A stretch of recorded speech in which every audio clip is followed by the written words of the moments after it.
Non, ben, Jérémy, enchanté. Donc, moi, j'ai fait Lyon en 2016. Je pense qu'on était la deuxième promotion. Donc, j'ai découvert, quand je suis arrivé sur Paris, je me suis inscrit à Lyon et on pourra, dans les questions à la fin, si ça vous intéresse, en discuter. En parallèle de Lyon, du coup, j'ai rejoint eFounders, qui est un startup studio spécialisé dans le lancement de startups SaaS, donc des logiciels à destination des entreprises. Ils ont notamment lancé Aircall, Front, Spendesk et beaucoup de logiciels aujourd'hui. Je suis arrivé, on était quatre chez Spendesk, donc c'était tout petit. On n'avait pas de produit, enfin si on avait un produit, on n'avait pas de clients et pas de revenus encore. Et du coup, aujourd'hui, on est 180 avec des bureaux à Paris, Londres, Berlin et San Francisco. Et du coup, ma mission, à la fois de premier employé, à la fois de faire du sales, du customer support et des campagnes marketing.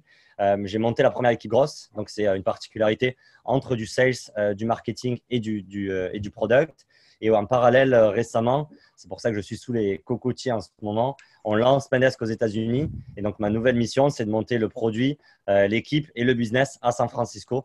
Mais du coup, j'ai quitté San Francisco pendant le confinement pour être un peu plus au soleil et en sécurité sur un territoire français des dom-toms.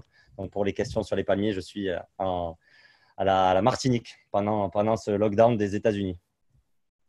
Bien, merci. Du coup, juste pour revenir sur ce que tu disais, tu es un peu genre country manager ASF tu t'occupes en plus de la partie grosse de toute l'implémentation du produit sur le territoire Ouais, américain, c'est ça?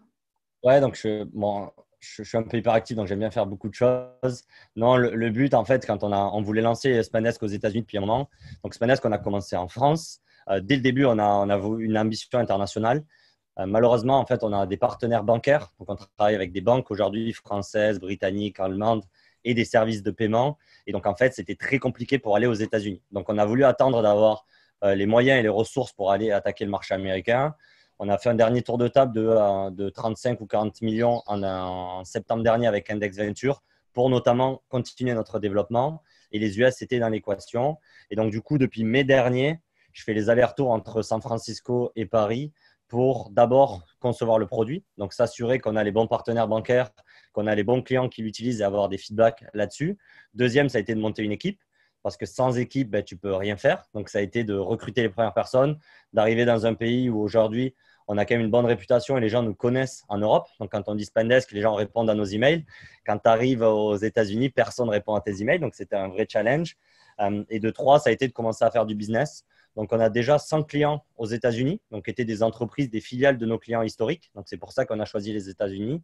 Et ça a été d'aller voir des clients, toquer à la porte et de vraiment commencer de zéro. Donc, c'est un peu pour moi un retour au début de Spendesk, où c'est le tout début et j'ai l'impression de retourner en 2016 où prendre et essayer de pitcher notre marché qui ne connaît pas et d'apprendre de ce marché-là. Donc, c'est hyper excitant de revivre un lancement du début. Et ce qu'on a besoin, et c'est un peu la thématique de ce talk, quand tu as donc notre bureau à San Francisco, il y a 9 heures de décalage.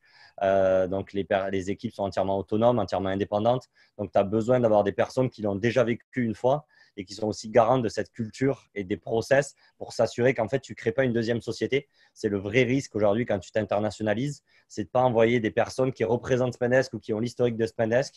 Et du coup, tu crées un peu deux cultures et deux entreprises. Et souvent, ça ne se termine pas très bien. Donc, c'est pour ça que nous, à chaque fois, dans l'ouverture de nos différents bureaux, on a toujours misé pour avoir des personnes qui étaient traînées, qui étaient des piliers de la culture Spendesk et de l'histoire de Spendesk pour faire cette expansion internationale. Ok, d'accord. Et justement, au niveau de la culture de Spendesk, est-ce que tu pourrais nous en dire un petit peu plus, les valeurs, par quoi on peut représenter la culture chez Spendesk? Ouais, c'est un vrai sujet. Je ne sais pas si on a des questions après sur comment on a fixé notre culture. Nous, on est parti. En fait, c'est hyper dur parce qu'on voit beaucoup d'articles. Vous êtes tous allés dans les toilettes de The Family. Vous avez ce magnifique poster qui explique la culture de The Family. Nous, c'était hyper dur. Du coup, quand tu commences et que tu dois faire une culture, que tu vois des pitch decks magnifiques d'autres startups avec un peu tous les mêmes critères. Donc, nous, l'approche qu'on a choisie, c'est de partir des choses qu'on aimait faire et des choses qu'on n'aimait pas faire. Donc, en fait, on est parti de plein d'exemples du quotidien de manière hyper concrète. Et on s'est dit, est-ce que ça, c'est un do ou c'est un don't, tu vois? Et donc, on a un peu catégorisé ça. On a fait ça avec les fondateurs et 5-6 personnes de la boîte au début. Et du coup, on a eu un peu cette liste de choses qu'on aimait bien faire, des choses qu'on n'aimait pas bien faire. Et donc après, on est remonté un peu au niveau au-dessus. Et donc aujourd'hui, la culture, elle est assez brandée avec des magnifiques emojis du coup sur Slack. Elle vit au quotidien, mais on reviendra sur comment on la fait vivre. Il y en a un qu'on a découvert, c'est qu'on est hyper positif. Toutes les personnes chez Spanesk, et je vous invite à les rencontrer, on est quand même des personnes par nature où on voit toujours le côté positif. Et donc ça, c'est quelque chose, c'est une valeur qui est hyper forte. Donc c'est vraiment la positivité chez Spanesk. Le deuxième, c'est quelque chose qui est hyper fort, notamment dans la situation, c'est que c'est toujours nos clients qui payent notre salaire aujourd'hui. Et donc, le client est au centre de la boîte. De manière hyper concrète, il y a le CEO qui répond encore à des questions au Customer Support. Il y a tout le monde qui font, en fait, il y en a un qui m'a fait rire sur le chat, mais il y a tout le monde qui répondent aux tickets dans l'onboarding. C'est vraiment le client est au centre. On essaye de le mettre dans tous les choix stratégiques qu'on prend de la boîte. C'est le client en premier. Le deuxième, c'est on veut faire depuis le début, quand on a lancé, on veut faire une des premières boîtes avec une introduction en bourse. On veut être un des premiers auditeurs logiciels français à faire une introduction en bourse. Donc, on a une ambition de malade. On veut faire une boîte très vite. C'est pour ça qu'on a recruté beaucoup de gens. C'est pour ça qu'on a levé beaucoup d'argent. C'est pour ça qu'on prend des risques. C'est une ambition démesurée et assumée. Donc, il y a tout le monde qui a une ambition très forte, autant personnelle que de la boîte. Une autre des cultures, qui est plutôt dans notre manière de travailler, c'est on est vachement honneur. Donc, on a la chance d'avoir un CEO qui s'appelle Rodolphe, qui a vraiment donné les clés de la boîte à beaucoup de personnes aujourd'hui. Et donc, en fait, que tu sois stagiaire, head-off ou ainsi de suite, bah, en fait, tu es responsable de tes projets. Et en fait, tu n'es pas là pour amener des problèmes, mais tu es là pour amener des solutions. Donc, si tu as une idée, bah, va jusqu'au bout et on te soutiendra. Tu vois. Donc, le ownership est vachement fort. J'ai vu qu'il y a Louis qui est dans les participants, qui pourra confirmer si jamais vous avez des questions, qui nous a rejoint il y a quelques mois. Ben, l'ownership est hyper fort chez nous. Un qui rejoint sur la positivité, je pense que c'est assez marrant, ça va être un peu le cliché, mais on est des gens hyper attachants. C'est-à-dire qu'il y a vraiment ce qu'on appelle un peu, c'est kind and trustworthy. Donc en fait, c'est les gens sont hyper bienveillants entre eux. Ils prennent vachement soin d'eux. On reviendra dans les exemples, c'est là où c'est hyper fort pour voir la culture. Mais ouais, il y a ce côté où les gens sont hyper bienveillants entre eux, entre les Spaneskers du moins. Et le dernier, qui est c'est eager to grow. Donc, c'est en fait, ils ont tous une ambition d'être meilleurs ou tous d'apprendre. Donc, dans les exemples un peu concrets, moi, toute ma veille et toute ma lecture, en fait, elle est faite sur le Slack de Spanesk. Donc, c'est toujours les gens se partagent. Là, en ce moment, il y a un nombre de vidéos YouTube qui sont partagées sur Slack qui est hallucinant. Donc, il y a toujours cette envie d'apprendre plus, d'être meilleur dans son domaine.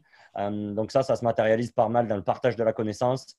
Donc, par exemple, là, demain, il y a un développeur de l'équipe qui organise un live encode. Donc, il va apprendre aux gens à faire du HTML, CSS. Donc, il va apprendre à coder à des personnes du CS et du support, enfin n'importe qui, volontaire. Donc, ça, c'est une initiative qui est en fait drivée par cette culture où on a tous envie d'apprendre et d'être meilleur, une meilleure version de soi-même. Donc, c'est ça un peu les gros piliers de manière synthétique. Ok, trop bien. Merci. Et comment tu gardes tous ces piliers actifs, même à distance, soit quand tu ouvres, tu vois, un nouveau pays et que tu influes cette culture dans ce nouveau pays, ou même quand là, les équipes sont dispatchées, comment tu arrives à… Alors, tu disais, il y a le Slack, il y a plein d'initiatives, etc. Mais est-ce que tu as d'autres exemples? Ouais, là-dessus, en fait, nous, on a choisi de faire une culture qui est là, je vous ai donné les mots-clés qui sont très bullshit et très Startup Nation, mais en fait, il est très facile à vérifier. Donc, c'est-à-dire, comme on a cette matrice avec tout détaillé dans une note Notion, mais du coup, il y a les do et don't.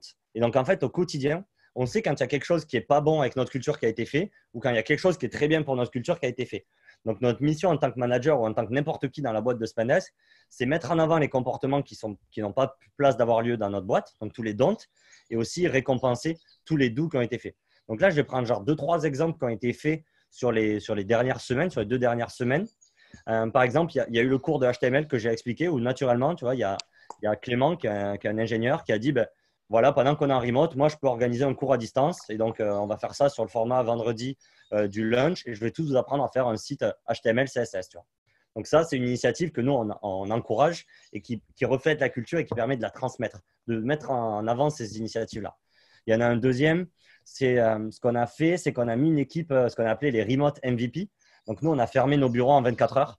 C'est-à-dire que donc Macron, il a parlé quand? Il a dû parler vendredi ou lundi. Globalement, nous, on a fermé nos bureaux le jeudi d'avant. C'est là qu'on a fermé nos bureaux. Et donc, du coup, on a 180 personnes en full remote, 4 bureaux dans le monde fermés en 24 heures. Donc, le jeudi soir, c'est fini et le vendredi, plus personne n'était au bureau. Et donc, du coup, ce qu'on a fait, c'est qu'il y a pas mal de personnes qui avaient travaillé en remote, qui avaient vraiment cet ADN. Et donc, on les a transformés enfin, ils se sont transformés en remote MVP. Donc, ils sont mis un peu en best practice. Donc, ils se sont mis à faire des vidéos Zoom, à s'assurer du setup, à lancer 1 million d'initiatives sur lesquelles on reviendra. Mais donc, il y a ce côté ownership, quoi. Il y a des gens qui avaient une expérience en remote, qui ont eu peur pour les autres. Et donc, du coup, qui se sont dit, bah, tiens, on va être les MVP un peu du remote. Ils ont lancé des channels, ils ont lancé beaucoup d'initiatives. On en a un qui est plutôt sur nos clients. Donc, nous, ce qu'on a proposé à nos clients, c'est en fait, aujourd'hui, on peut vous aider avec notre produit, mais on peut vous aider aussi avec notre connaissance. Donc, par exemple, sur des clients qui sont moins remote que nous, on a dit, ben voilà, on est full remote depuis plusieurs fuseaux horaires, depuis plusieurs pays dans le monde.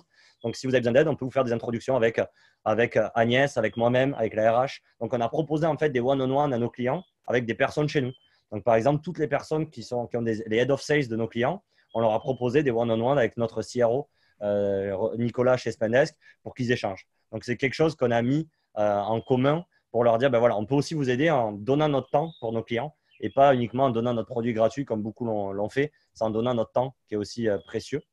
Et une autre initiative qui a été faite et là qui est folle, c'est en fait tous les jours, il y a un bot qui va pinguer 2 personnes de manière aléatoire. Ça s'appelle les random coffee. Et donc, du coup, il y a des coffees virtuels qui sont organisés tous les jours. Donc, aujourd'hui, on est 180, comme on disait avec Léa. On a onboardé 30 personnes depuis le début du corona, entièrement de manière virtuelle, à envoyer les Macs avec UPS et le Welcome Kit à UPS. Mais on a accueilli 30 personnes depuis début mars qui n'ont jamais été dans nos bureaux encore, qui ont vécu que Spendesk en full remote. Et donc, c'est hyper clé de s'assurer que ces personnes-là ne sont jamais seules, qu'elles puissent être onboardées de manière aussi parfaite que les autres. Trop bien. Ouais, nous aussi, on a mis en place les Random Coffee. C'est assez cool, je trouve, pour changer un peu, parce que tu as l'habitude quand même d'échanger avec les gens de ton équipe ou je sais pas, des potes que tu as en plus. Fait. Chez Spendesk, donc on a 5 étages maintenant à Paris.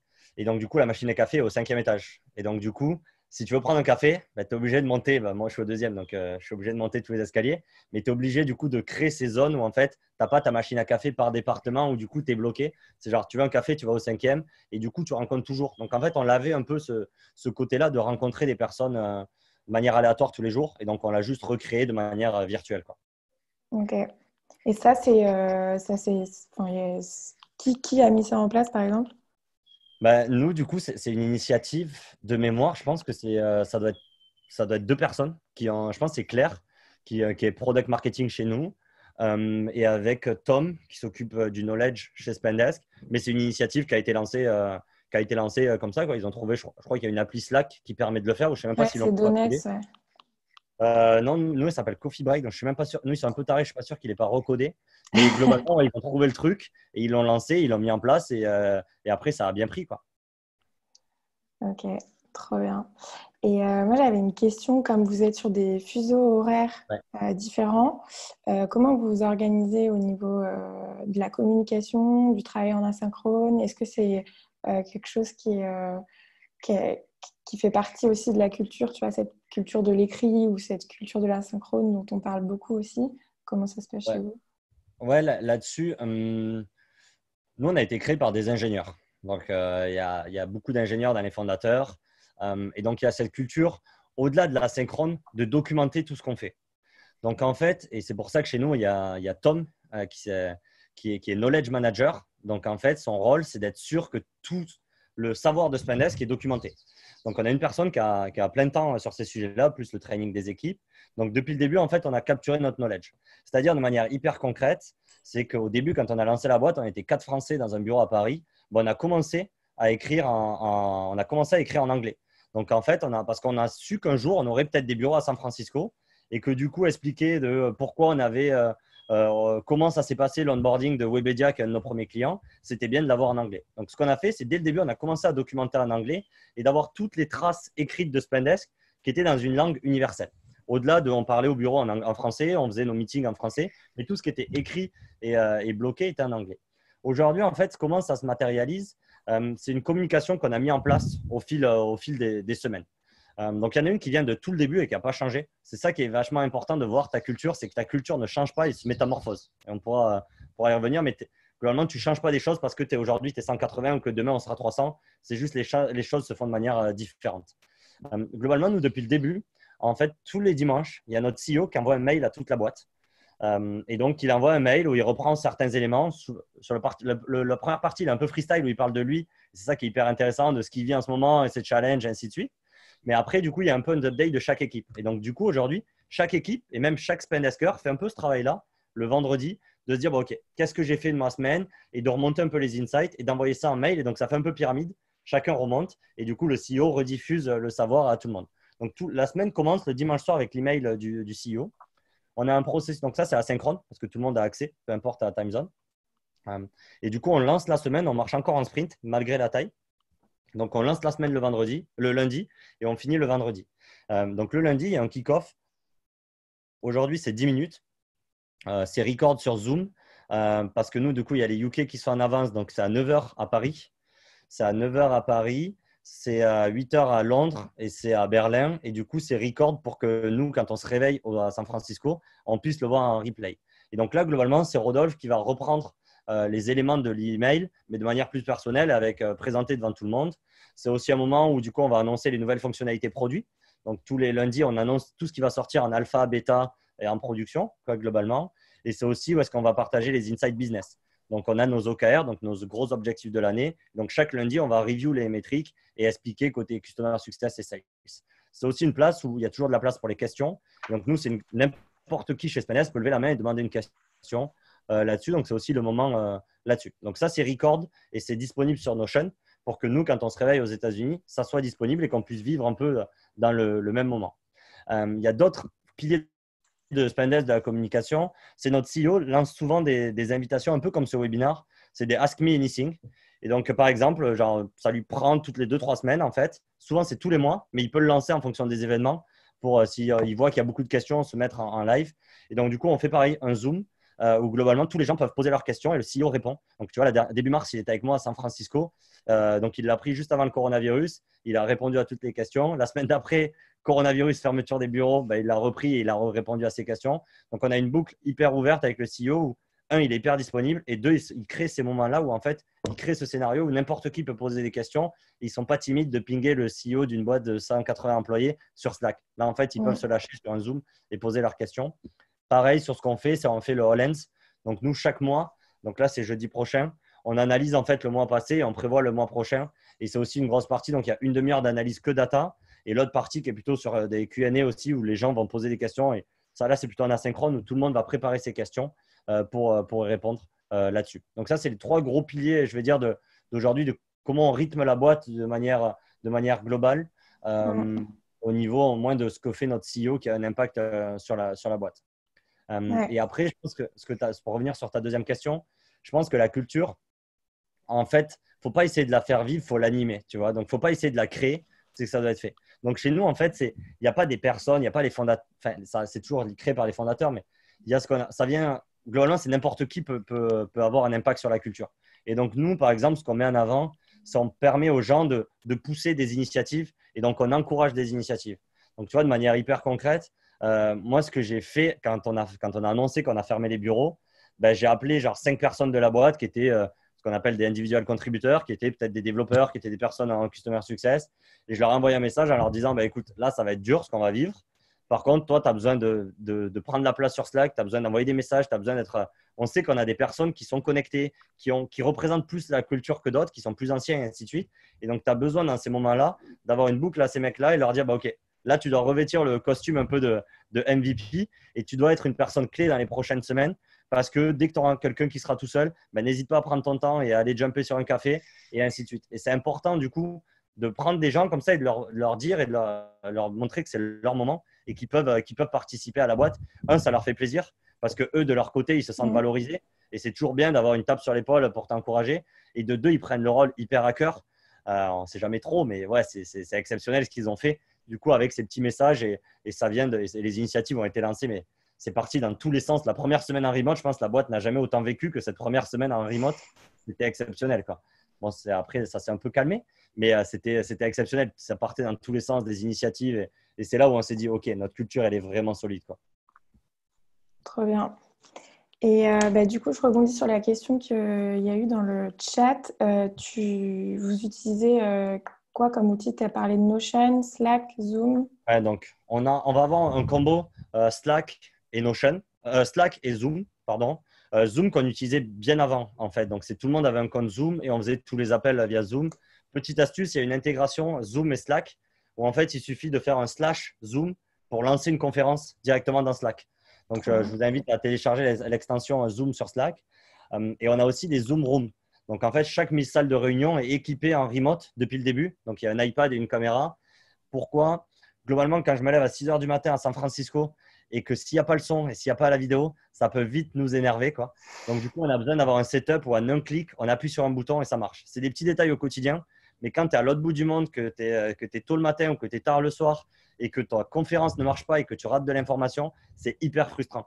Donc, il faut vraiment veiller à avoir un système qui est en place pour que les gens ne soient pas frustrés, qu'ils aient un bon matos. Donc, si un mec qui a des AirPods pourris, il faut peut-être lui acheter un casque pendant qu'on est en coronavirus parce qu'en fait, on n'entend rien quand il parle et ça va énerver tout le monde. Lui, il est frustré et les autres sont frustrés, quoi. Derrière, ce qu'il y a d'intéressant, c'est aussi d'avoir des salles de réunion. Donc, aujourd'hui, on a des salles de réunion virtuelles où chaque équipe a une salle Zoom de prévu et on a recréé la machine à café et le lunch. Donc, si tu veux manger avec tes collègues, tu peux te connecter sur la Zoom Room lunch. Et bon, moi, je ne l'ai pas encore fait. Mais tu peux manger en face à face de tes collègues. Ils font aussi des recettes à atelier cuisine. Et on a aussi la machine à café. C'est ouf. Donc, si tu as envie de prendre un café, il y a pareil que dans nos bureaux, en fait, on a une Zoom Room qui est sur la machine à café. Donc, ça, c'est hyper intéressant. Et c'est des URL qui ne changent pas. Donc, en fait, ils sont pingés dans Slack. Et donc, tu peux les avoir en favori et tu peux jumper là-dessus. Pareil, ça évite aussi les erreurs de, vous savez, ces événements où le lien ne marche pas et ainsi de suite. Nous, c'est des Zoom Rooms, donc c'est fixe. Donc, si tu as un training sales, c'est toujours le même URL et tu vas dans la salle sales et c'est là-bas que ça se passe. Donc, on a recréé nos salles de réunion et nos salles dans du Zoom. En deuxième outil, c'est Notion. Donc, on utilisait beaucoup avant. Au-delà de Notion, il y a Slide, qui est aussi une boîte exceptionnelle, qui est français. Et la team est full remote et j'adore et c'est la famille. Donc, on va mettre en avant Slide. Donc, les applis comme Notion et Slide se permettent de vraiment mettre en commun le savoir. Globalement, pour ceux qui ne connaissent pas, c'est une sorte de Apple Note. Vous savez, l'appli Note que vous avez sur Apple, mais mélangée à Slack. Donc, toutes les notes sont automatiquement partagées à toute votre boîte. Et donc, il y a vraiment un partage de l'information, un travail collaboratif qui est hyper fort. Donc, je recommande Notion et Slide pour tout ce qui est prise de knowledge. Il y a quoi d'autre qu'on utilise? Donc, il y a Discord. Donc, on utilise Discord de certaines équipes, l'équipe ingénieur et l'équipe grosse, et utilisaient Discord avant. Maintenant, on est passé en full compagnie. Donc, en fait, Discord, pour ceux qui ne connaissent pas, c'est une sorte de Slack, mais basé sur la voix. Ça a été populaire par les gamers à la base. Et donc, du coup, imaginez que vous êtes tous un talkie-walkie de votre côté. Vous appuyez sur un bouton, vous parlez et tous les autres de l'autre côté l'ont. Donc, c'est un peu le talkie-walkie de la boîte. Donc, ça nous permet de faire soit des situations assez marrantes ou quand on est en call avec les clients et qu'on est muté sur Zoom, on peut envoyer des petits messages dans l'oreillette du sales de manière un peu marrante. Donc, lui, il est branché, il entend. Et sinon, ça permet de surtout savoir qu'on est tous à côté. Parce qu'en fait, dans le bureau, quand tu entends une discussion, quand tu as une question à poser, tu parles et les gens te répondent. Là, c'est un peu le même principe. Tu as ton talkie-walkie, tu appuies sur le bouton et tout le monde communique. C'est par channel et ainsi de suite. Et c'est aussi pas mal pour les after-work. Donc, tout ce qui n'est pas taf relatif, tout ce qui n'est pas sur Slack, quoi. Globalement, si tu as une question un peu absurde à poser et ainsi de suite, tu peux passer sur les channels Discord. Donc, on utilise pas mal Discord, qui est un outil assez ouf là-dessus. Ouais, il y a un dernier, mais je pense que vous utilisez tous avec vos amis en ce moment, c'est le House Party. Ouais. Donc, on utilise House Party pour les bières le soir parce on boit beaucoup de bières chez Spendesk et on a l'habitude de remplir les bars du quartier. Et donc là, on remplit les salles sur Zoom et sur House Party. Ouais, c'est ce que j'avais demandé sur la partie un peu plus vie privée que tu peux avoir au taf. Comment tu garantis d'avoir ces liens un peu sans forcément passer par tous tes outils de taf, quoi. Et, Discord et House Party. Il y a ce topic-là. Moi, c'est un topic que je voulais parler aussi, c'est en tant que manager. En fait, imaginez quand vous avez plusieurs discussions de différentes natures avec vos employés. Donc, par exemple, quand c'est pour quelque chose de sérieux, vous allez bloquer la salle de réunion au fond avec pas trop de vis-à-vis. Quand c'est une promotion, vous allez l'inviter au restaurant. Quand vous voulez l'appeler en urgence, vous allez utiliser votre téléphone. Donc, en fait, normalement, quand vous n'êtes pas en remote, vous utilisez différents channels. OK? Là, le problème avec le remote, c'est que toutes vos conversations avec vos équipes sont dans un Zoom. Donc, c'est-à-dire qu'il y a le même navbar en bas, il y a la même interface, il y a tout qui est pareil. Et donc, du coup, moi, ce que je fais, c'est que je reproduis en fait les channels différemment. C'est-à-dire quand j'ai besoin de les appeler juste pour savoir comment ils vont, ben, je vais utiliser WhatsApp en fait. Je ne vais pas utiliser Zoom. Quand j'ai besoin de parler quelque chose de très business, ben, on va utiliser Zoom. Quand on va, par exemple, faire une meeting de réunion, ben, on va utiliser la salle de réunion. Donc, moi, ce que je recommande en tant que manager, c'est d'essayer de reproduire ces channels-là et de choisir un outil ou un channel en fonction de la nature de vos discussions. Et pas mettre Zoom pour toutes vos discussions parce que vous allez perdre un peu cet effet. Donc, notamment, vous n'avez pas besoin d'avoir une visio pour tout le temps. Donc, prenez votre téléphone, appelez-les pour des conversations un peu plus insolites, pour par exemple house party pour prendre des bières le soir. Donc, n'hésitez pas à changer les channels en fonction de votre discussion parce que le rôle de manager, c'est aussi ça de le faire quand vous êtes dans des bureaux à Paris, c'est d'aller dans un restaurant, c'est d'aller dans une salle sombre, c'est d'aller dans la machine à café. Donc, mixez aussi ces situations-là quand vous êtes en remote. Cool. Bon, bah, super transition sur la partie management du coup. Euh, Tu manages combien de personnes et où est-ce qu'elles bossent? Donc, aujourd'hui, j'ai une équipe de 10 personnes en France, l'équipe grosse, qui sont normalement basées à Paris. En ce moment, il y en a qui sont en Belgique, il y en a qui sont dans le sud de la France, d'autres en Bretagne et d'autres dans des apparts parisiens. Et l'autre partie, c'est l'équipe aux États-Unis. Donc, pour l'instant, on est 6 à San Francisco. Ils sont tous basés à San Francisco pour le moment. Et non, et du coup, non, l'équipe grosse, j'en ai un qui est bloqué au Costa Rica en ce moment. Donc, il y en a un qui est bloqué au Costa Rica où Air France a annulé son vol retour. Donc, il est bloqué pour le prochain mois. Il y a pire, hein. Il est bloqué le prochain Mais mois bon, dans la même time zone que moi. Donc, du coup, j'ai quelqu'un au Costa Rica. Donc, 10 personnes d'un côté, 6 de l'autre. ok. Et alors là, comment tu gères? Est-ce que vous avez vraiment des semaines, une semaine type avec des rendez-vous, des rituels, des one-on-one qui sont prévus toutes les semaines? Comment tu t'organises? Là, ce qu'il faut s'adapter aussi, c'est que, par exemple, j'ai une équipe grosse que ça fait, tu vois, ça va faire 3 ans que je taffe avec eux. Les plus récents, ils ont 3 mois d'XP. Enfin, ça fait 3 mois qu'ils sont dans l'équipe. Mais globalement, c'est une équipe qui a des process, qui est rodée. On se connaît tous, on se connaît très bien personnellement. Donc, je vais la gérer différemment de comment je gère l'équipe aux US, où ils sont tous embauchés depuis le 1er mars, globalement. Même si on a muté le head of sales qui travaille avec moi depuis 2 ans. Mais globalement, c'est assez nouveau. Donc, il y a aussi jongler en fonction. Dans ces moments-là, je passe beaucoup plus de temps dans du training, dans du one-on-one avec mes équipes aux US parce que les gens, ils sont tout seuls sur une autre time zone. Ils connaissent personne de la boîte, ils connaissent rien. Et donc, je dois passer beaucoup plus de temps et mon rôle est beaucoup plus de onboarding et de s'assurer en fait de faire le rôle de leurs équipes et de ce qui se passe normalement quand ils sont à Paris, quoi. Donc, ça va être différent. Sur un peu mes routines, moi, ce que j'aime bien faire, c'est avoir 2 touchpoints avec mes personnes par semaine. Donc, j'aime bien commencer la semaine pour mettre du rythme. Donc, le lundi ou le mardi, avec 45 minutes où là, en fait, on va commit. Donc, moi, j'ai 3 topics. C'est topic to review, topic to discuss et les actions. Donc, je m'aligne, c'est OK, qu'est-ce qu'on doit revoir ensemble, qu'est-ce qu'on doit discuter et qu'est-ce qu'on doit là-dessus. Chacun, je leur demande un peu leur sentiment de la semaine. Ça, c'est un autre sujet que je fais. Mais globalement, moi, je tiens un tableau Excel aujourd'hui là, lié plutôt au Corona pour savoir en fait leur situation actuelle, quelles sont leurs craintes et comment leurs craintes évoluent de semaine en semaine. Je pense qu'on est tous préparés à ça, mais nos familles vont être impactées, notre vie va être impactée. Et donc, du coup, c'est hyper important en tant que manager de savoir, OK, dans quel appartement il est, avec qui il est. Est-ce qu'il est avec sa copine? Est-ce qu'il va divorcer dans 3 semaines? Est-ce qu'il est dans sa famille dans le sud? Il est bien, il a un jardin. Donc, c'est hyper important aussi en tant que manager de savoir la situation actuelle, où est-ce qu'ils sont les équipes et leurs craintes. Vous verrez qu'au fil des semaines, moi, je vois leurs craintes évoluer.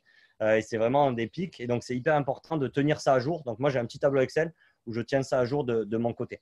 Donc, j'ai le lundi où c'est ces 3 topics. L'objectif, c'est qu'on s'aligne et qu'on commit sur la semaine. Et après, j'essaye toujours d'avoir, plutôt en fin de semaine, c'est là où avoir différents channels, où c'est plus m'assurer qu'ils n'ont pas de blocage et qu'ils n'ont pas pivoté leurs priorités et qu'ils n'ont pas priorisé quelque chose qui n'aurait pas dû être priorisé. Donc, c'est plutôt un deuxième point de synchronisation. Donc, ça, c'est comment gérer les gens au quotidien.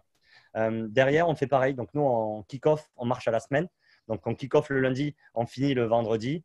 On a un petit défi. Nous, on est des grands voyageurs dans l'équipe grosse.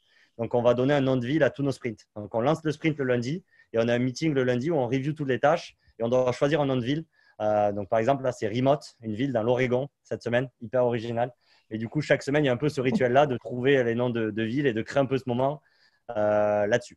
De l'autre côté, la fin de la semaine, on a le rétro. Donc, c'est quelque chose qui est hyper important, qu'on a fait depuis le début de chez Spendesk et que je vous invite à faire, même maintenant, surtout dans cette partie. Donc, le but, c'est 30 minutes où on finit la semaine. Le but de ça, c'est que les gens partent en week-end avec la tête vide. Ça m'est trop arrivé dans d'expériences passées d'avoir une embrouille avec le marketing, une embrouille avec un sales le vendredi et tout le week-end de réfléchir à ça et de revenir le lundi. pas productif et à trop énervé pour des sujets qui sont trop futiles. Donc, mon rôle, en fait, c'est de se dire, le vendredi, on s'assoit autour d'une table ou d'une Zoom room et on va partager les good, les bad et les to start de la semaine. Donc, c'est un post-it par idée. Donc, par exemple, en good, la gestion de la crise chez Spendesk du coronavirus. En bad, voilà, aujourd'hui, je suis tout seul. Vous ne m'avez pas appelé sur Discord, il n'y a personne, je me sens tout seul. Ça, je vais le mettre en bad le vendredi et on va faire des to start. J'aimerais qu'on organise des lunchs d'équipe. Et donc, ça va prendre un mix de perso, taf, projet. Et donc, c'est vraiment ce moment, ça dure entre 30 et 40 minutes où tout le monde échange sur les goûts des bad de la semaine. Et en tant que manager, ça vous permet d'avoir tous ces feedbacks qui remontent. Donc, ça, nous-mêmes, on le fait entièrement remote maintenant, sans post-it et directement avec Notion. Mais c'est quelque chose que je recommande pour le vendredi pour s'assurer que vos équipes partent en week-end avec plus aucun problème dans la tête. Et aussi célébrer les goods et mettre en avant et pour reprioriser la semaine d'avant. Donc, ça, c'est quelque chose que je fais tous les vendredis. Et nous, on fait, tout le monde envoie un peu ses feedbacks. Donc, tous les vendredis, ils doivent dire ce qu'ils ont fait cette semaine, ce qui a été, ce qui n'a pas été, mais de manière un peu plus documentée, un peu plus sur leur business. Et du coup, comme vous l'avez vu, moi, le dimanche, j'envoie le mail à toute la boîte et on partage là-dessus. Et chaque dimanche, du coup, il y a quelqu'un qui est en charge de présenter un projet. Donc, c'est ce qu'on appelle le Zoom de la semaine. Donc, il a le format libre et il doit présenter un nouveau projet à toute la boîte. Et donc, du coup, chaque dimanche, il y a quelqu'un de l'équipe grosse qui va présenter une expérience, un projet, une idée à toute la boîte de manière asynchrone, du coup, dans l'update du mail. Ok. Et par exemple, les rétros ou les kick-offs, tu peux les faire par écrit ou c'est en visio Non, nous, c'est en physique. En Après, c'est physique. peut-être parce que je viens du Sud et que j'aime bien parler. Mais nous, c'est en physique parce que l'écrit, tu perds beaucoup de choses. Tu perds tous les sentiments, globalement. Donc, tout est écrit. Donc, on garde trace écrite, mais c'est en face-to-face. Donc, en fait, le rétro, c'est autour d'une table, à la fois aux US, à la fois en Europe. Donc, ouais, c'est en physique pour que les gens puissent parler les émotions, pour qu'ils puissent interagir, pour qu'ils puissent se challenger. Pareil pour le kick-off. Le kick-off, ça prend 15 minutes. C'est 15 minutes le lundi où juste on reprend ce qui a été écrit, mais ça permet, de se voir, de discuter et de pouvoir lancer la semaine. Et souvent, en fait, le fait de être à l'écrit, c'est tout comme on va commencer. Comment ça va? Ça s'est même passé ton week-end qu'on n'aurait pas fait, tu vois, si on avait juste mis nos priorités sur une liste. Et donc, ça te permet d'ouvrir des discussions et de continuer à créer du lien là-dessus, quoi. Ok, trop bien. Et il y a une question juste pour tes one-on-one, je pense, avec ton équipe. Ouais. Tu les fais tous en physique aussi et ça te prend combien de temps à peu près vu que Ouais, donc j'ai personnes. entre 8 et 12 heures qui sont dédiées à l'équipe grosse et j'ai du coup 3 heures dédiées à l'équipe US sur mon calendrier. J'ai un Ok, calendrier pour ça. ok, trop Et cool. là-dessus, il y a un truc qui est pas lié au… C'est quelque chose que nous, on avait mis en place depuis longtemps dans l'équipe grosse. C'est plutôt les rituels d'équipe grosse que je vous invite à mettre en place. Donc, moi, chaque année, on partait 12 jours dans une destination. Donc, il y a 2 ans, on est parti à l'île Maurice. L'an dernier, on est parti en Afrique du Sud en décembre. Et donc, en fait, ce n'était pas payé par Spendesk, ce n'était pas l'argent de nos clients ni de nos investisseurs. Ils faisaient un sacrifice, donc ils payaient de leur poche. Et donc, on prenait une baraque, on s'enfermait pendant 12 jours. On analysait notre année, on préparait notre année prochaine, on apprenait à mieux se connaître. Et donc, ça, c'est quelque chose qu'on a commencé à faire depuis très longtemps et que je recommande. Et l'équipe est beaucoup plus forte depuis ces différents grosses retreats qu'on a mis en place. Donc, c'est quelque chose qu'on a fait et qu'on refera. Là, dès qu'il n'y a plus de lockdown, je leur envoie tous un billet pour venir dans les Caraïbes. Et c'est quelque chose qu'il faut faire. Il faut avoir ces moments coupés, sortir du lieu, sortir d'une manière de travailler, vivre ensemble. Je pense que vivre H24 ensemble, vous apprenez à vous connaître 10 fois plus vite que de travailler 6 mois avec vos collègues. Donc, ouais, c'est quelque chose qu'on a mis en place et qu'on fait chaque année maintenant. C'est un rituel. On a un deuxième truc qui est des dîners. Donc, chaque mois, il y a quelqu'un qui nous invite chez lui et puis qui organise à manger pour les autres. Donc, il y en a qui sont très bons cuisiniers, d'autres un peu moins bons. Mais globalement, c'est aussi un moment où, pareil, pour partager, c'est peut-être après notre culture, mais j'aime bien mixer, que ça ne soit pas que des relations de taf et qu'en fait, les gens se connaissent. Parce que je pense que connaître tes collègues, tu travailles mieux ensemble et tu as une meilleure approche. Donc, ouais, on a mis les grosses dinners en place. Et le dernier que je fais, que vous pouvez être actionnable et pas besoin de partir en Afrique du Sud pour le faire, c'est en fait, chaque mois, ils doivent donner une note de leur collaboration. Donc, chacun de l'équipe grosse doit noter son collègue et se mettre d'accord sur une note. Donc, par exemple, Léa, en fin de mois, on va aller se voir et on va se dire, OK, on doit noter notre collaboration de 1 à 10 et on doit dire pourquoi on n'a pas 10 et expliquer les raisons de pourquoi on n'a pas 10 et prendre des actions pour que le mois prochain, on ait une meilleure note. Et donc, du coup, mon équipe, ils se voient tous la première semaine du mois, une demi-heure autour d'un café, ils se notent tous. Et du coup, moi, en tant que manager, j'ai une vue sur toutes ces notes. Donc, je sais exactement qui a bien collaboré, qui n'a pas collaboré. Et surtout, ça les rend honneur. C'est pas moi, votre manager, qui va vous aider à mieux travailler avec Léa, tu vois. C'est toi et Léa, ça te concerne. Et donc, c'est à vous de mieux travailler. Et donc, c'est eux-mêmes qui vont prendre des actions.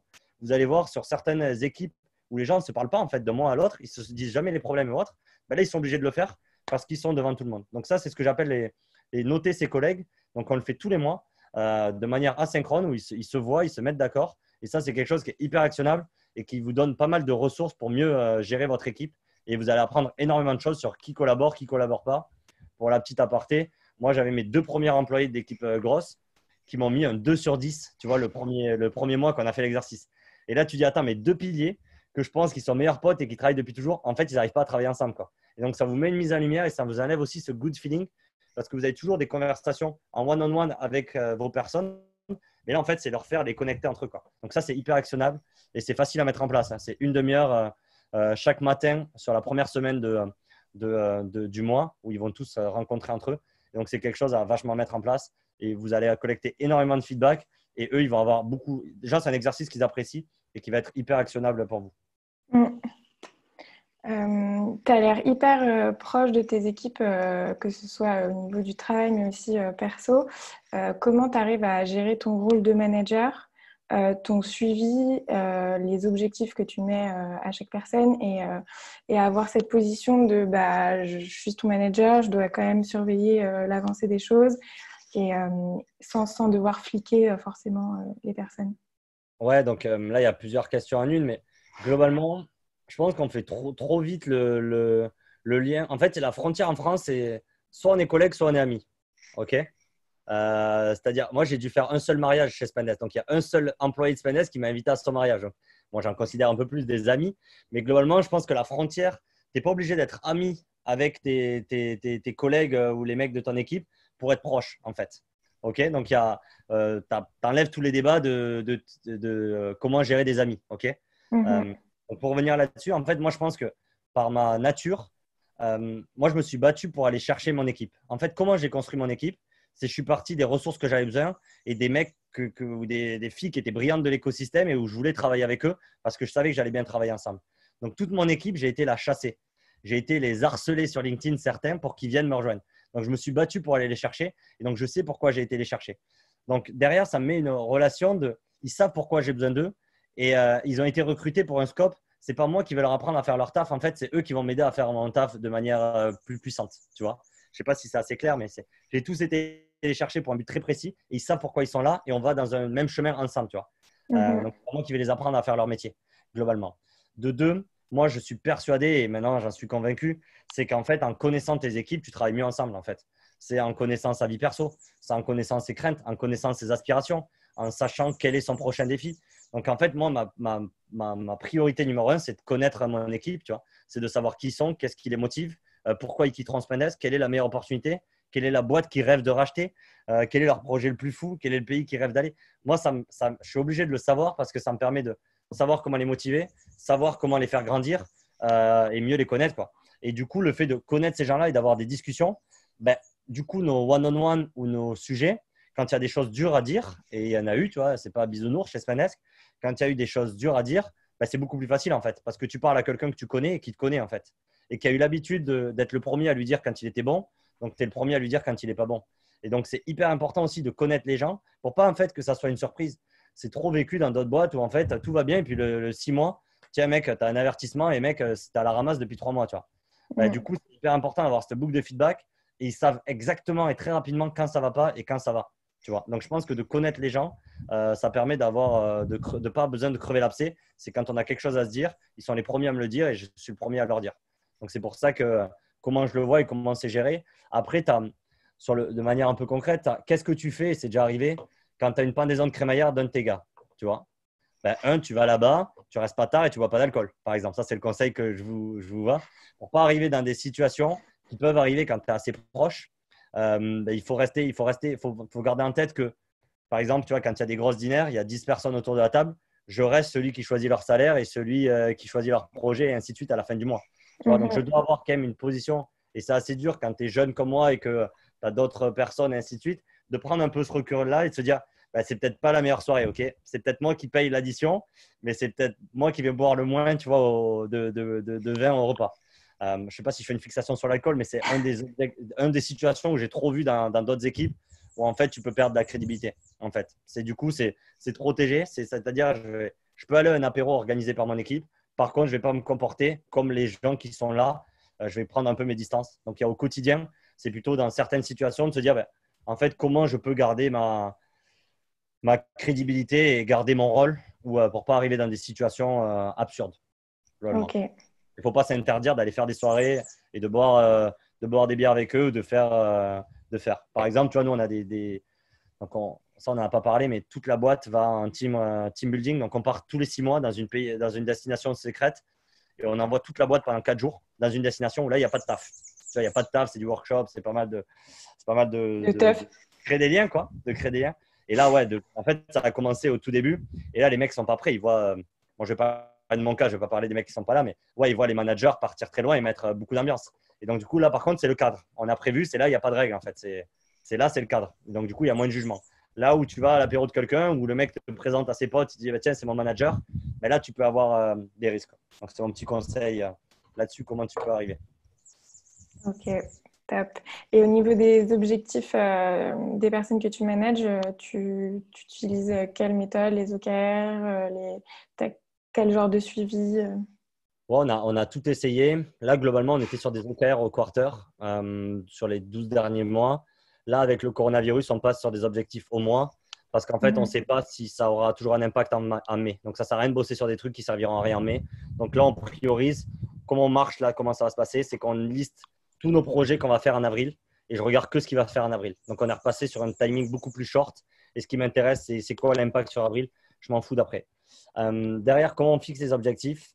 Je pense que tu as mis le mot fliquer, je pense, dans la préparation. Moi, en fait, mon rôle, c'est pas de fliquer, c'est de stimuler. Je pense que c'est peut-être parce que j'ai beaucoup. Tu vois, je gère des personnes qui ont entre 36 et 19 ans, globalement. Tu vois, donc il y a un peu, je vois deux, trois générations quand même en une. On va dire que les plus jeunes, ce qu'ils ont besoin, ils n'ont pas besoin d'être fliqués, en fait. Ils ont besoin d'être stimulés. Donc, ma priorité numéro un, c'est de motiver les gars et c'est de les aligner sur quelque chose, en fait. Et donc, du coup, c'est de leur, en fait, au lieu de leur dire un objectif de tiens, on va faire tant de sign-up ce mois-ci, c'est leur montrer l'impact de ces sign-up-là, en fait. C'est leur dire, mais tu vois, en fait, si on fait ça, derrière, ça va faire ça, ça va faire ça, ça va faire ça. Donc, c'est être beaucoup plus pédagogue et leur montrer, leur expliquer, en fait, quel est l'impact qu'ils peuvent avoir sur la boîte et pas leur demander, par exemple, un développeur, tiens, j'ai besoin que tu intègres ce design pour la page pricing, en fait. Ça ne marche plus dans nos manières de gérer aujourd'hui. En fait, tu as besoin de voir quelqu'un, de leur dire, bah, là, on va refaire la page pricing. Donc, viens un mois avant, on va t'expliquer pourquoi on va la refaire. Une fois qu'on a refait la page pricing, on a besoin de toi pour ça. Puis derrière, on va lui envoyer les résultats. En fait, un mois après qu'il ait fait son code, le développeur, on va lui partager et lui dire bah, tiens, en fait, tu as vu grâce à toi ce que tu as fait. Donc, je pense que mon rôle, moi, c'est d'aligner, être sûr qu'il travaille sur les bons projets, canaliser parce que je ne suis pas le seul hyperactif de l'équipe. Et donc, canaliser pour être sûr qu'on travaille sur les bons sujets. Mais derrière, c'est aussi de s'assurer que quand il fait quelque chose, il voit le résultat de ce qu'il a fait. Et ça prend beaucoup de temps et c'est où est-ce que j'étais pas assez bon au passé. C'est je demandais beaucoup à mes équipes, mais derrière, je leur montrais pas en fait l'impact qu'ils ont eu. Donc, c'est hyper important d'assurer en fait que chacun, il a soit accès à son impact, soit accès là-dessus. De manière hyper concrète, chacun a des KPI de mon côté qui doit par équipe de deux. Donc, ils sont toujours en binôme, un développeur, un marketeur côté équipe grosse et aux US, c'est par équipe, donc Sales et Customer Success. Ils ont tous un KPI, ils ont tous un dashboard en live et ils savent comment ils peuvent l'influencer, ce KPI-là. Donc ça, c'est un peu de la manière là. Et derrière, ouais, c'est de stimuler, motiver et être sûr qu'ils comprennent la valeur, quoi. Ça ne marche plus de dire ouais, j'ai besoin de ça pour lundi. Bah, en fait, ça ne marche plus aujourd'hui. Mm. Ça marche encore dans certaines boîtes où il n'y a pas les meilleurs talents, où il y a des gens qui craignent pour leur emploi et qui n'ont pas le même potentiel ou le même perspective de carrière encore parce qu'elles n'ont pas fait Lyon. Et quand elles auront fait Lyon, elles pourront voir qu'en fait, aujourd'hui, la règle s'est inversée et le management doit changer parce que si on n'est pas content, on change de taf. Exactement, tu as tout dit. Merci. En plus, tu as répondu à ma dernière question qui était justement sur comment tu les motives. Donc, la réponse, c'est les valeurs, l'impact et accompagner là-dedans Et au-delà de ça, c'est pour les savoir motiver. exactement chacun de tes personnes, où est-ce qu'elles seront dans 3 ans. Moi, c'est une question, je suis peut-être malade en entretien, Ah mais ouais? je ne recrute pas quelqu'un tant que je ne sais pas où est-ce qu'il est dans 3 ans, en fait. Et s'il me sort un je suis chez Spendesk, ben, il ne passe pas le process de recrutement globalement. Si je veux savoir vraiment pourquoi ils sont là, tu vois. Et c'est ce que je Ok. creuse au quotidien. Et en fait, si tu ne sais pas comment tu peux aider les personnes à évoluer, elles ne savent pas ce qu'elles ont à prendre chez Spendesk en fait. Moi, elles sont chez moi pour prendre quelque chose, tu vois. Donc, si elles ont rien à prendre et si elles n'ont pas d'objectif et de but, ben, elles vont juste subir leur aventure chez Spendesk et elles ne vont pas être honneur, elles ne vont pas être proactifs, elles ne vont pas lancer des choses, elles ne vont pas tenter des choses. Donc, moi, ce que j'ai besoin, c'est de leur dire, OK, mais tu seras où vraiment dans 3 ans? Et pourquoi tu es dans la tech aujourd'hui? Est-ce que tu y seras toujours et pourquoi?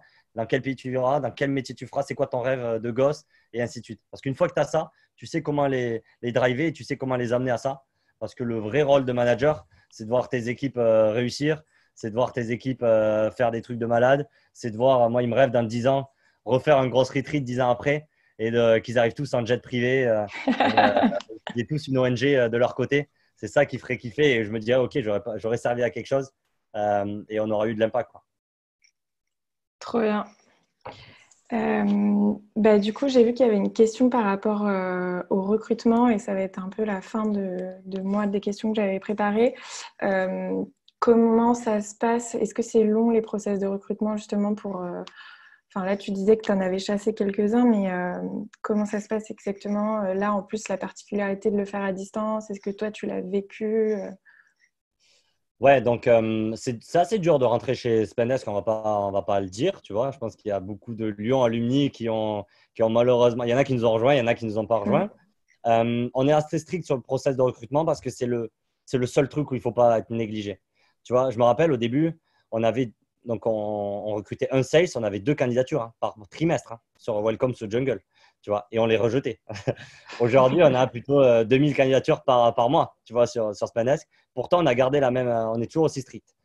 Parce qu'en fait, c'est le plus gros risque d'une boîte, c'est de ce que dit notre CEO, don't fuck up the culture, tu vois. C'est de faire rentrer un mauvais élément. On l'a tous vécu à l'école, au collège. Il suffit d'un seul pour foutre le bordel dans l'école. Moi, j'étais plutôt cette personne-là à l'époque, mais globalement, il suffit d'une personne pour que ça devienne vite le bordel. Et donc, du coup, le recrutement, c'est le premier rempart, c'est le portail, c'est votre sécurité. Donc, nous, le process est le même, que tu sois demain COO chez Spendesk ou stagiaire chez Spendesk. Globalement, tu vas prendre le même process, il y a les mêmes étapes. Et il y a le même nombre d'étapes, donc c'est à peu près 6 étapes, à la fois sur du on-site et du physique. Tu parlais de en remote, donc moi j'ai recruté 6 personnes à San Francisco.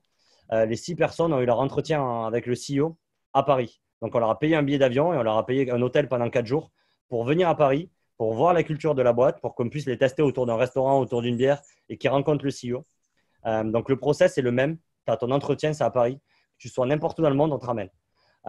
Derrière, il y a l'onboarding qui est hyper clé. C'est qu'on onboard toutes nos personnes, qui soient en Allemagne, à Londres, à San Francisco. L'onboarding est à Paris pendant 4 semaines. Donc, on a des appartes. Aujourd'hui, on loue des appartes à Paris. D'ailleurs, si vous en avez des libres, on récupère vos appartes. Et on met nos nouveaux Spendeskers dans les appartes à Paris, à côté de nos bureaux, pour qu'ils puissent être une expérience all-star. C'est ils ont leur appart, ils ont leur truc, et ils ont le même training.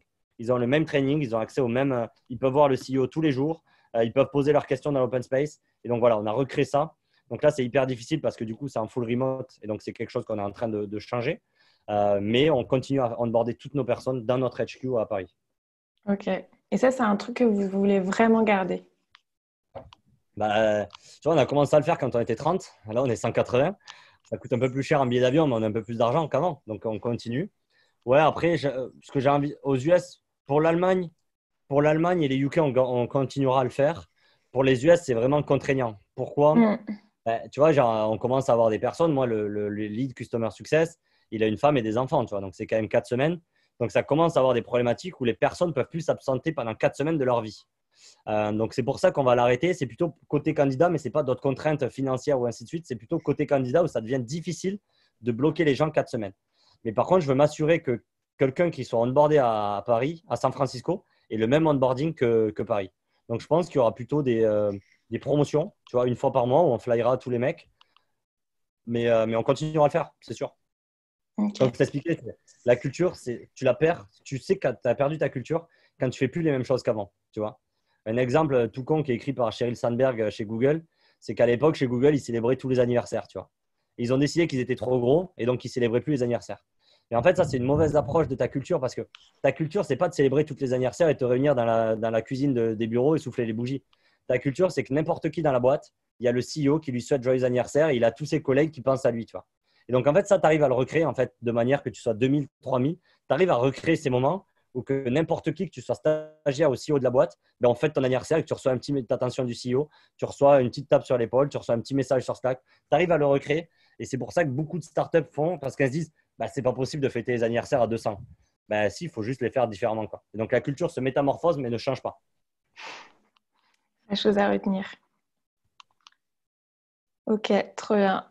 Merci beaucoup pour toutes tes réponses. Je vais checker un peu les questions qu'on n'a pas forcément balayées dans les sujets. Parce qu'il nous reste 5 minutes.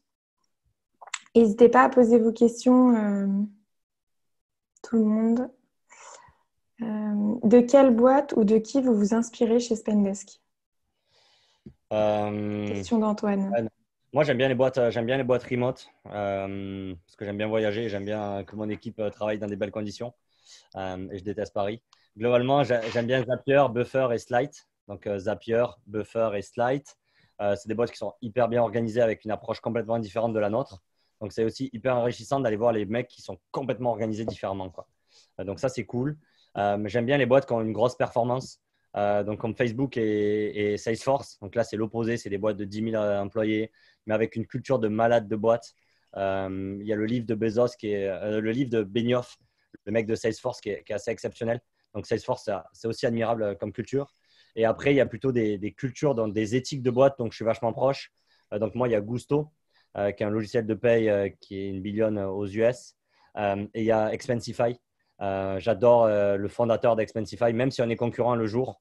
Je l'admire la nuit et j'adore ce qu'il a réussi à créer, notamment aux États-Unis en lançant une fondation et ainsi de suite. Donc, il y a ces boîtes-là qui m'inspirent pas mal.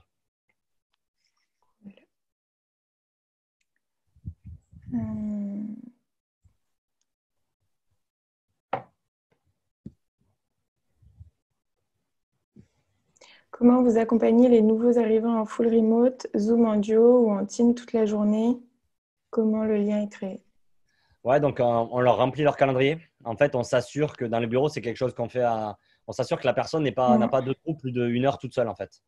Donc là, c'est bien, on est pas mal sur des time zones, donc on remplit le calendrier. Donc le rôle du manager, c'est d'être sûr que les mecs qui sont en onboarding, moi je regarde leur calendrier tous les jours, pour d'un jour à l'autre, tous les matins, je leur dis, attends, je te remplis de ton calendrier, quoi. Même si c'est des petits cafés, même si c'est des petits trainings, tu vois, là je vais apprendre comment utiliser un petit outil qu'on utilise, parce que j'ai vu qu'ils avaient un trou cet après-midi, les mecs aux US, donc je vais leur apprendre à utiliser Product Board, tu vois, qui n'est pas l'outil qui va changer leur vie, mais ça permet, tu vois, de leur connecter. Je fais pas mal le soir aux US, du coup, parce que du coup, leur time zone, le matin est très rempli, mais leur après-midi est très calme. Et on a beaucoup de taf côté US. Donc, je m'assure, tu vois, de finir la journée. On prend tous des bières tous les soirs. Donc, ils sont tous alcooliques maintenant. Mais globalement, on se met un format. Et là, il y a soit des questions un peu existentielles. Tu vois, genre, si tu devais racheter une boîte, ça serait laquelle? Un peu comme ta question que tu viens de me poser. Ou de deux, genre, présente-moi un objet dans ta baraque, tu vois. Et donc, le mec, il doit présenter un objet. Donc, hier, j'ai présenté un ananas. Et j'ai expliqué comment j'ai trouvé une vidéo pour couper un ananas. Je ne pensais pas que c'était aussi complet.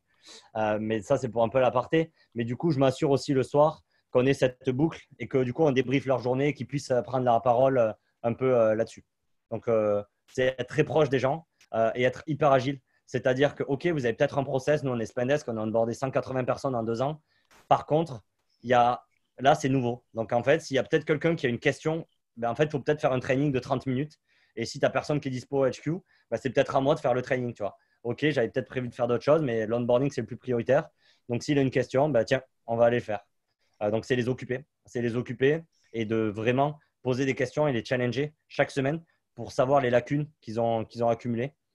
Pour être sûr que, par exemple, quand on arrivera, que l'onboarding sera fini de 6 semaines, bah, derrière, il soit fully ramp-up et qu'on n'ait pas loupé quelque chose à la première semaine ou à la deuxième semaine. Donc, une grosse boucle de feedback et tous les soirs, s'assurer qu'ils ont appris des choses et tous les vendredis, pendant au moins 30 ou 1 heure, avec tous les managers qui ont des onboarding, c'est de se dire, OK, vas-y, qu'est-ce que tu as appris, qu'est-ce qui t'a manqué, et ainsi de suite. Et là, on n'a pas parlé, mais il y a la culture. Hein. Entre un Français, un Allemand, un Anglais et un Américain, ou un Australien ou un Tunisien, je vous laisse imaginer que c'est différent à gérer. Il y a tout l'aspect culturel, où un Français va te dire tout ce qui ne marche pas, et jamais te dire ce qui marche, alors qu'un Américain va te dire tout ce qui marche. Il ne va jamais te dire ce qui ne marche pas. Donc, il y a aussi à jongler quand tu as sur plusieurs nationalités. Nous, on a 28 nationalités chez Spendesk. C'est un vrai casse-tête et ça s'apprend. Ça s'apprend à demander des feedbacks à un Américain et demander des feedbacks à un Français, quoi. Et ça, t'as fait comment, toi? Bon, on a appris, on a fait plein d'erreurs. Hein. on pensait que tout allait bien avec les Américains jusqu'à ce qu'un jour, ils nous disent que tout allait pas bien. Et aux Français, non, tu apprends, tu demandes beaucoup et tu vas voir aussi les gens qui l'ont déjà fait. Donc, on a pas mal demandé. Moi, j'ai pas mal interviewé de Français qui vivaient aux États-Unis avant que j'arrive à m'installer là-bas pour en fait leur dire c'est quoi tes grosses différences avec tes collègues en fait. Et ça, c'est un peu le tips. Et derrière, en fait, c'est très vite d'avoir une team internationale parce que, un, c'est hyper enrichissant et deux, ça te permet de ne pas avoir ces lacunes parce que du coup, dès que tu as déjà des Américains que tu as réussi à onboarder, c'est beaucoup plus simple. Tu peux envoyer le Quinry et le Quinry parler ensemble et tu sens qu'ils seront langue de bois tout le long, mais qu'ils arriveront à lire la langue de bois, ce que nous, on n'arrive pas à faire, quoi. Ok. Bon, trop bien. Est-ce que vous avez d'autres questions? N'hésitez pas. Et juste avant que tout le monde parte, on fera une photo. On mettra tous nos caméras, histoire de marquer le coup. Mais n'hésitez pas à poser vos dernières questions si vous voulez. Il y a Louis qui nous a rejoint il n'y a pas si longtemps, je pense en début d'année, qui est caché là, il n'a pas mis sa caméra. Mais je crois je que je le connais. On avait fait la même école. Il est brillant. Ah, il se cache plus.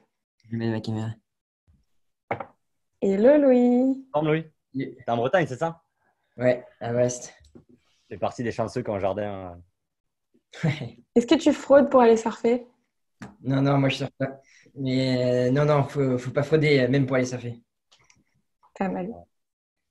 Alors, il y a une dernière question. Au niveau de tes missions, es-tu focus 100% sur du management? Ah ouais, comment tu répartis En fait, j'adore faire des choses, j'adore toucher à tout, j'adore lancer des projets. Donc, j'arrive pas encore à me dédier à pas lâcher des projets. Donc, j'essaye d'en garder. Louis peut confirmer parce qu'on taffe ensemble sur 2-3 projets. Donc, j'essaye de me garder des projets. Par contre, les erreurs que j'ai fait dans le passé, j'ai pas gardé assez de temps pour mon équipe et pour mon rôle de manager. Et en fait, il faut prendre conscience au bout d'un moment quand tu as à partir de 5-6 personnes, même 3 personnes, en fait, ta valeur ajoutée, elle est que ces 3 personnes elles soient débloquées et elles avancent. Et donc, du coup, c'est l'erreur que j'ai trop fait et j'ai pas mal eu d'aide plutôt de mentors extérieurs qui géraient des équipes plus grosses. C'est de te dire, en fait, on s'en fout ce que tu fais, toi, en fait. Maintenant, c'est s'assurer que tes 6 gars ou tes 6 personnes, elles performent au maximum, quoi. Donc, j'ai eu on va dire, un déclic un peu tardif, mais maintenant je l'ai accepté. Et dans ma to-do list, mes top priorités, c'est être sûr que les personnes performent, qu'elles n'ont pas de bloqueur et ainsi de suite avant de prendre mes projets. Je préfère prendre du retard sur mes projets que les personnes de mon équipe soient bloquées. Okay. C'est dur à faire ce constat-là, surtout quand tu es jeune et que tu as toujours que tu as ta to-do et tu rayes ta to-do et tu as tes KPI et tu défonces tes KPI et c'est comme ça que tu as appris à taffer, quoi. Et puis là, en fait, on te dit non, en fait, c'est bien beau, mais c'est pas ça qui fait la différence, quoi. C'est sur un quarter. Il faut que si tu as un seul mec qui quitte ta boîte parce qu'il est triste, tu as raté ta vie, tu vois. Donc, si j'ai un seul mec en burn-out, j'ai raté mon taf pour 2 ans, tu vois. Donc, c'est ça la top priorité. Et ça, tu t'es entouré de personnes que tu connaissais pour te Non, conseiller? pareil, moi, l'approche que je prends, il y a des boîtes que j'adore. Il y a des boîtes que j'adore ou des mecs que j'entends des podcasts, des trucs que je trouve brillants. Je les ping sur LinkedIn, en fait. Il y a 2 ans, ils ne me répondaient pas. Aujourd'hui, ils me répondent. Il y en a qui continuent à ne pas me répondre, mais c'est créer des relations. Je pense, je vous invite tous à me contacter sur LinkedIn, peut-être à me harceler si je ne vous réponds pas. Mais du coup, je pense que les gens, s'ils peuvent vous aider, ils vous aideront. Globalement, c'est ce que j'ai constaté. Que ça soit la personne qui gère. Donc, il y a le Head of Recruiting de Facebook qui est genre le monsieur recruiting chez Facebook qui m'a aidé et qui m'aide 1 heure par semaine. Il y a des mecs qui sont brillants en Australie qui ont monté des équipes de malades qui m'aident. J'ai jamais eu trop de refus. Ou alors, c'est les tocards qui ont refusé de me parler. Ou c'est les mecs qui ont fait un café et je me suis dit, en fait, ils sont nuls. Et donc, ça ne sert à rien de parler avec eux. Donc, n'hésitez pas à solliciter les gens. Il y en a beaucoup chez Spaness de très brillants. Il y en a beaucoup dans notre écosystème. Il y en a beaucoup dans les aluminiums. Juste, n'ayez pas peur d'envoyer un message sur LinkedIn. Au pire, ils ne vous répondent pas. Et dans 2 ans, ils culpabiliseront de ne pas vous avoir répondu.